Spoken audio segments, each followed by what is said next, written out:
And we are back here on the GSMC Baseball Podcast, bringing you our third segment, which is going to be talking about the New York Mets and just some recent news with them. Now, I did have a segment yesterday dedicated fully to a team. It was about the Oakland A's and just their resurgence and how good they've been.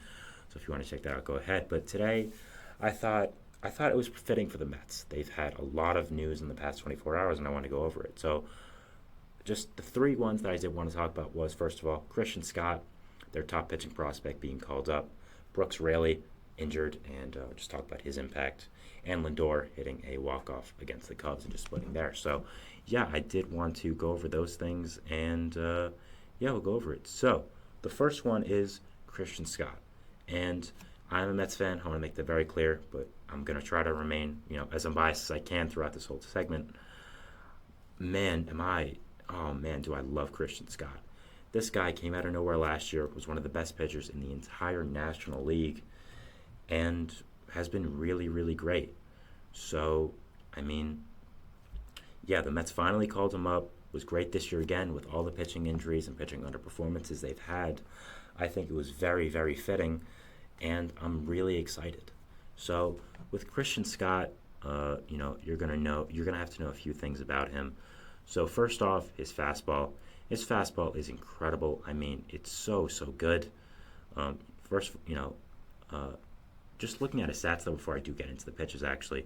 So he posted a 3.20 ERA with 36 strikeouts and only 5 walks in 5 starts for AAA Syracuse. He had a .71 WHIP, which led all AAA qualified pitchers. Also, a 38.3% K rate and a 39.1% K to walk ratio, which both rank second in the entire minor leagues. So the only MLB Pipeline's top pitching prospect, Paul Skeens, beat him in both of these categories. So you can see what contention he's in right now with Paul Skeens and with some other top pitching prospects. So you can see how good he's done. And I'm just so excited to watch him. He will be starting on Saturday. So he's 6'4" as well, which is obviously a great height for a pitcher. As I said, with Scott, first of all, you're expecting that fastball. It's really fast, but not only is it fast, it moves, and he knows how to pitch it. So I think there's a lot of positives there with that fastball. I think it clearly is going to be a major league pitch, is going to be a major league ace level pitch, and is going to be really, really good. He's really developed that pitch over the past few years now, and it's been really solid.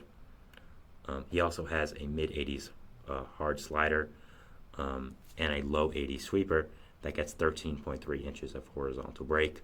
So the longer breaking ball has been Scott's most effective pitch at getting misses this season, with a 32.4% whiff per swing rate. So a whiff is when you don't hit the ball at all, obviously. So if you guys didn't know that, just wanted to make that clear. So basically, you want to whiff. I think obviously you don't want the hitter to touch the ball whatsoever. So the higher your whiff percentage, the better it is. Pretty clear. So he also has a split changeup. It gets 14.2 inches of arm side run on average. So obviously he has a lot of movement on these pitches. He knows how to pitch as well. I've watched some of his AAA starts. I've watched some of his minor league starts, and he just knows how to pitch. The guy knows what he's doing on the mound. He feels comfortable there. You can see he loves doing it. So I'm just so excited to watch him. The Mets have needed a pitcher so bad. Adrian Hauser has been a real big disappointment for them. Came in, and as I put it, when I was talking about the trade and for the season, I was talking about it as, he was just that consistent 5-starter. That guy you can rely on to throw 5 or 6 innings, give up 2 or 3 runs, which, isn't the best, but he's just a 5-starter, a guy that eats innings. And, man, has he been horrible. He's been bad. So,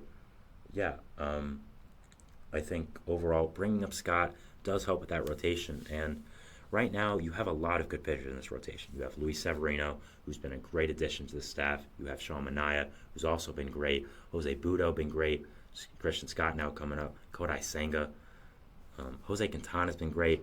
So you have this 6-man rotation, this core, that I think is going to travel for the rest of the season with this team. bringing up Scott as well was also a way to get Severino Minaya an extra day, probably get Senga an extra day when he does come back because he'll need some more rest. So I think that overall, bringing up Scott at this time was the correct move. He's obviously ready. He has mastered AAA. I think he's, again, pretty clearly ready for AAA, pretty clearly ready for the major leagues. And I think that Scott overall is going to be a big impact to this Mets rotation. It's really going to help them. And in an NL East stack with pitching, and we talked about it with the Phillies, talked about it with the Braves, how good it is. I think Scott is going to be a big impact. And this core right now of that six, you're going to have Senga, you're going to have Severino, you're going to have Minaya, Budo, Scott, Quintana. I think that is going to be something really great to watch, and I think that rotation, really solid. Really, really good. So, that was just it for about Christian Scott, and just overall my thoughts on him and just his impact on the Mets. He was one of the biggest prospect call-ups this year already. Has ranked number 99 on ESPN's list, but I think for a lot of people is more in the top 70s or 60s, 50s, and I think was going to rise a lot if he stayed on to a mid-season prospect list. So I think overall is a really great prospect and is someone that's going to help the Mets a lot. So yeah, really excited to watch him, and yeah, just really, really excited, and I think he's going to be a big impact. So after that, I did want to talk about more of negative news about the Mets, and that was Brooks Raley. Now, with Raley, he went on the injured list a few weeks ago, around 15 days ago, went on the 15-day IL, and when the Mets put him there, they said, you know what, he's just going to be there for 15 days, just going to be there for the regular amount of time, not really going to be a long-term thing, but now has had a setback and is going to be on there for a longer amount of time, let's put it. So for Raley, he is one of the best arms in that Mets bullpen. You have a lot of great arms there, including, of course, in my opinion, the best closer in baseball when healthy, Edwin Diaz. And having Raley there last year especially was a great way to get to the back end. You know, he started off really rough, but at the same time, gets out lefties really nice, knows how to pitch to righties as well. So I think that overall, Raley is one of the best pitchers in this Mets rotation and is a guy that is really, really great. So, not rotation, I meant to say bullpen. So I think losing Raley for now is going to be something the Mets do have to work around. I'm not sure how long he's going to be out, but I don't know if he has to get Tommy John yet, but it is an elbow injury. That's what he originally went on, but they said, no, it's fine. He's going to be back in 15 days. That was a lie. So he has had it's either a setback or they just don't want to tell us the truth at the start. So I think Raley is such a big part of this Mets bullpen, such a big part of getting Diaz and the other back-end relievers to where they need to be and get to the back end of the game smoothly. You know, the Mets pitchers haven't gone very deep into games so far this year, and having a guy like Raley really helped with that, really helped to solidify that bullpen, and losing him is a big deal. You know, you do have other lefty arms like Jay Teichman, who's really good. Josh Walker's a young, solid arm, but has been up and down. There are some free agency options. One that would be really fun that some Mets fans have proposed is Aaron Loup. Loup did pitch for the Mets a few years ago. I think it was 3 years ago now. Had one of the best relief seasons in Mets history. Kind of out of nowhere. Went to the Angels, was really bad there, and now is still a free agent. But I think that could be a fun little storyline to bring him back and bring in some more depth to left-handers for left-handed relievers. So, yeah, I think overall losing Raley for a significant amount of time, as it seems like in this bullpen, is something that is a big negative to the Mets right now. I think they need as much help as they can get, and really just don't want to see this. So, hoping he can get better, and hoping it's better for the Mets. So, yeah. The last one I wanted to talk about was Francisco Lindor and just the Mets series win.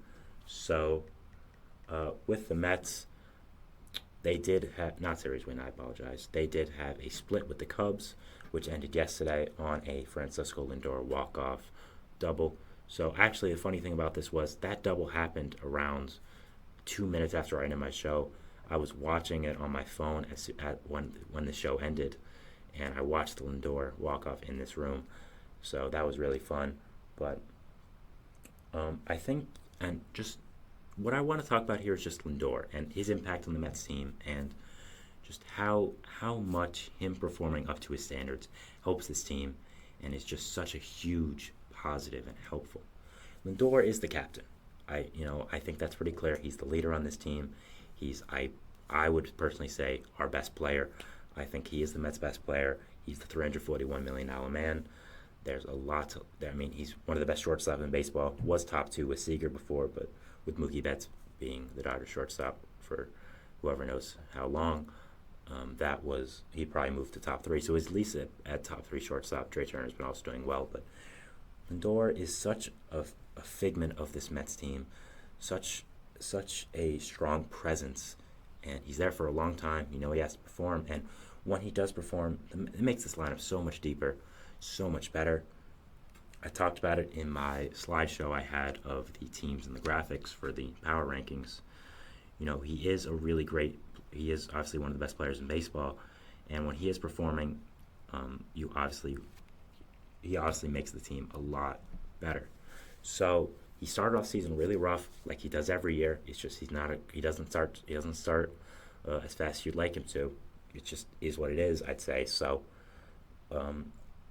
with Lindor, he finally has come around and been doing really well. He had a walk-off yesterday, which was off a righty, which is the big thing.